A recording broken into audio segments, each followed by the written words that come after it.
नमस्कार, द देसी अड्डा पर आपका स्वागत है। मैं हूं राकेश तिवारी। देखिए, जिस यूजीसी के नए प्रावधानों को लेकर पूरे देश में बवाल मचा था, क्या वो सुप्रीम कोर्ट के फैसले के बाद वो बवाल थम जाएगा? क्या होगा ये तो आने वाले समय में पता चलेगा, क्योंकि सुप्रीम कोर्ट ने इस पूरे मामले पर अपनी प्रतिक्रिया भी दे दी है, अपनी राय भी रख दी है। इस मामले को कुछ दिनों तक के लिए टाल भी दिया है। सब मामले के बारे में पूरी जानकारी आपको हो चुकी है। तो आज मैं आपसे बात करने वाला हूं बिहार के बारे में, और बिहार में खास करके एक ऐसे माहौल के बारे में जो यूजीसी के बाद उत्पन्न हुआ था। यूजीसी के नए कानूनों के लागू होने के बाद बिहार में कौन इस आंदोलन को सबसे मुखर तरीके से उठाया, कैसा रहा आंदोलन का स्वरूप और उसका क्या असर हुआ, सारण प्रमंडल में उसका क्या असर दिखा, बिहार में उसका क्या असर दिखा, क्या हुआ, ये सब मैं आपसे चर्चा करने वाला हूं।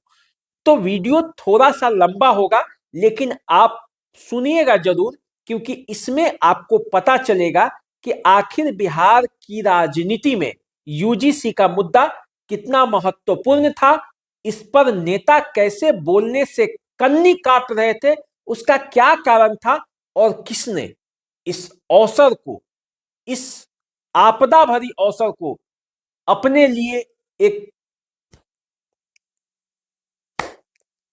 और वैसी परिस्थिति में कैसे बिहार का एक नौजवान सामने आकर जब यूजीसी पर बोलना शुरू किया तो फिर पूरा माहौल ही बदलते चला गया। देखिए, वो नौजवान कोई और नहीं बल्कि इसी सारण प्रमंडल का रहने वाला युवराज सुधीर सिंह है। एक ऐसा नौजवान है जिसने सबसे पहले यूजीसी पर आवाज उठाई। अब सुधीर सिंह को लेकर कई तरह की चर्चाएं आप कर सकते हैं, लोग करते भी हैं, बड़बोलेपन है।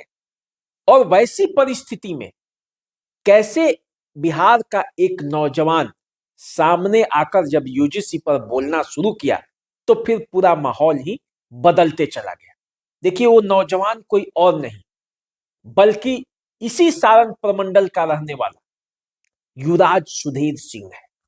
एक ऐसा नौजवान है जिसने सबसे पहले यूजीसी पर आवाज उठाई। युवराज सुधीर सिंह ने इस पूरे मामले पर पूरी गंभीरता के साथ जिस तरह से इस आंदोलन के आवाज बने, वो बिहार के लिए एक मिसाल है। पूरे बिहार में सबसे पहले यदि कोई मुखर होकर यूजीसी पर बोलना शुरू किया और उसको लगातार अपनी आंदोलन से, अपनी बातों से, अपने संपर्कों के आधार पर, अपने तेवर से, अपने कलेवर से लोगों को जोड़ कर रखा, तो उसका एकमात्र नाम सुधीर सिंह है। सुधीर सिंह ने सबको जगाया, जनप्रतिनिधियों को ललकारा, पत्रकारों को ललकारा, सवर्ण समाज के लोगों को ललकारा और बताया कि भाई ये कैसे अपने आपके बच्चों के लिए ये भविष्य में खतरा बनेगा। यूजीसी का ये जो नया प्रावधान है, ये ऐसा एक मामला था कि इसके पक्ष में या विपक्ष में दोनों स्थितियों में बोलने पर, समर्थन में बोलेगा तो भी उसको कुछ नुकसान है और जो विरोध में बोलेगा तो भी नुकसान है। इसीलिए आप देखे होंगे कि कांग्रेस से लेकर सब लोग इस पर बोलने से कन्नी काटते रहे, लेकिन बोला कौन? बिहार में बोलने वाले एकमात्र नेता सुधीर कुमार सिंह, जिनका टिकट पिछले चुनाव में काट दिया गया था, उनका आरोप रहता है, बड़े दुखी हुए थे। लेकिन इस मुद्दे को जिस गंभीरता के साथ उन्होंने उठाया और जिस तरह से वो लगे रहे, तमाम तरह के ट्रोल के बावजूद सुधीर सिंह ने इस मामले पर कभी चुप्पी नहीं साधी, बल्कि 1 फरवरी को पटना के गांधी मैदान में महापंचायत बुलाने वाले थे। 1 लाख लोगों के जुटने का दावा भी था उनका। लेकिन अब सुप्रीम कोर्ट के आदेश के बाद वो उन्होंने वापस ले लिया उस फैसले को, लेकिन कोई डिगा नहीं पाया। और मैं तो मानता हूं कि सुधीर सिंह इधर कुछ वर्षों की राजनीति में ऐसे इकलौते नेता होकर उभरे हैं जो अपने ही परिवार के, अपने भाई, और चाचा से भी कह दिया था कि इस्तीफा दे दीजिए यदि आप इस बिल के विरोध में नहीं बोल पाए तो। मांगा था उन्होंने सबसे इस्तीफा, लेकिन उसकी शुरुआत अपने घर से की थी। तो ये एक दिखाता है कि युवराज सुधीर सिंह ने किस तरह से इस मामले को पकड़ा। अब देखिए युवराज सुधीर सिंह कौन है ये आप जानते हैं, प्रभुनाथ सिंह के भतीजे हैं।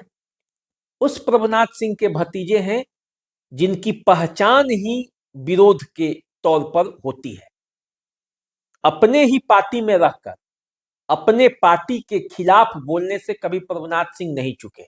जब जब उनको लगा कि अन्याय हो रहा है, जब जब उनको लगा कि उनके जो समर्थक है उसके साथ न्याय नहीं हो रहा है, प्रभुनाथ सिंह बोले। मंडल के आंदोलन हो, लालू यादव का विरोध करना हो या फिर नीतीश कुमार का विरोध करना हो, प्रभुनाथ सिंह कभी उस मामले में रुकते नहीं थे, बोलते थे। इसका खामियाजा भी उनको कई मौकों पर भुगतना पड़ा है और उसका खामियाजा भुगत रहे हैं। लेकिन उसी परिवार के युवराज सुधीर सिंह में है, तो वाजिब सा सवाल है कि युवराज सुधीर सिंह ने बचपन से वो सब देखा है, तो उनके मन में कहीं ना कहीं से ये एक, कितना भी वो प्रयास करे लेकिन वो जाएगा नहीं, ये भी तय है।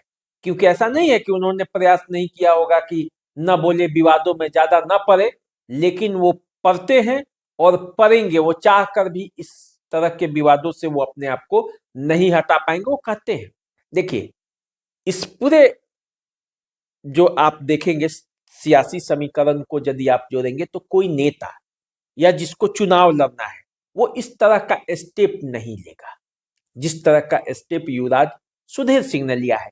सीधे प्रहार, नहीं मानेंगे बिल। एक तो उन्होंने पंगा केंद्र सरकार से लिया, बीजेपी से लिया।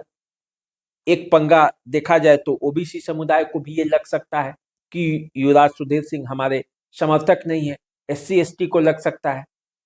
और मैं तो मानता हूं कि बिहार में माहौल बनाने में युवराज सुधीर सिंह का एक बड़ा योगदान है, और लोग भी होंगे, उनके साथी भी हैं और लोग भी हैं जो लड़े होंगे। लेकिन युवराज सुधीर सिंह ने जिस तरह से इस लड़ाई को लड़ा, और बड़ा मुश्किल होता है जब घर के लोगों को ये कहना पड़े कि इस्तीफा दे दीजिए। यहाँ तो राह चलते अन्याय होता है, कोई बोलता नहीं है, लेकिन घर के दो दो विधायक हैं, रिलेशन में कई विधायक हैं, और उनसे यदि इस्तीफा मांगना हो तो उसके लिए करेजा तो होना चाहिए। और ये करेजा कोई दिखा सकता है तो वो प्रभुनाथ सिंह के परिवार का ही कोई व्यक्ति होगा जो दिखाएगा। युवराज सुधीर सिंह ने इस बात को भी साबित किया है। अब मेरी बातें आपको लग रही होगी कि मैं एक तरफा बोले जा रहा हूं, लेकिन ये सत्य है। इस मामले में जिस तरह से युवराज सुधीर सिंह ने बोला है, वो अपने आप में एक आंदोलन की धार को जो है वो मजबूत किया है, इसमें कोई दो राय नहीं। अब देखिए इस मामले में जो बोला, चाहे वो पक्ष में बोला जो राजनेता या विपक्ष में बोला, सबको ट्रोल होना पड़ा, सबने सहा। आपने देखा महाराजगंज के जो सांसद हैं जनार्दन सिंह सिग्रीवाल बोले और उनको कैसे ट्रोल होना पड़ा। इस मामले में राजीव प्रताप रूडी की चुप्पी, और उस पर भी उनको ट्रोल होना पड़ा। पप्पू यादव बोलते हैं, ट्रोल होते हैं। स्थिति ये थी कि इस पूरे प्रकरण में टीवी डिबेट में आने के लिए किसी भी पार्टी का प्रवक्ता तैयार नहीं होता था, क्योंकि उसे एक न एक वर्ग को नाराज करना होगा। वो तो धन्य है सुप्रीम कोर्ट का जिसने ये ऑर्डर पास करके सबकी इज्जत, मुझे जो लगता है, बचा ली है। अब लड़ाई तो ये चलेगा, और इस पे कोई बहुत बड़ा मांग नहीं है। जो सवर्ण समुदाय के जो लोग नेतृत्व कर रहे हैं उनका वाजिब मांग है, और उस वाजिब मांग को सुप्रीम कोर्ट ने भी माना है, और तभी जाकर ये पूरा माहौल जो है वो बदला है। अब देखिए आगे क्या होता है इस पूरे प्रकरण में।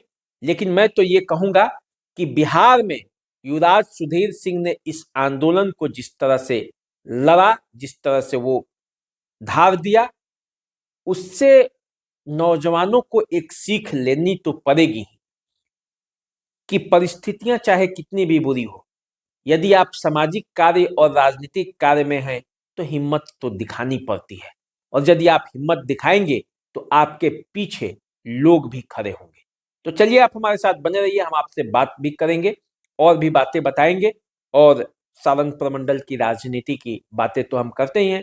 इन दिनों कुछ ज्यादा व्यस्तता थी, इसलिए मैं सीधे तौर पर आपसे कम जुड़ रहा था, लेकिन ये महत्वपूर्ण मुद्दा था, इसलिए मुझे लगा कि आकर आपसे बातें करनी चाहिए, आपको बातें बतानी भी चाहिए, और जो लोग इस आंदोलन के लिए लगे हैं उन्हें इस बात के लिए बताना भी चाहिए, क्योंकि हमारी भी जवाबदेही है। और जिसको ये लगता है कि उनके पक्ष में नहीं हुआ, तो ऐसा कुछ है नहीं इस मामले में, क्योंकि इस मामले का अंतिम निष्पादन ये होगा कि इसमें सुधार होगा। और जो एक दो मामला है जो पूरी तरह से न्याय संगत नहीं था, कानून में जो समानता का अधिकार जो लोग खोजते हैं, उस समानता के अधिकार का, उस समानता के कानून का भी वो हनन कर रहा था, वैसे प्रावधानों को बदला तो जरूर जाएगा। तो चलिए, आप हमारे साथ बने रहिए, देखते रहिए द देसी अड्डा। नमस्कार।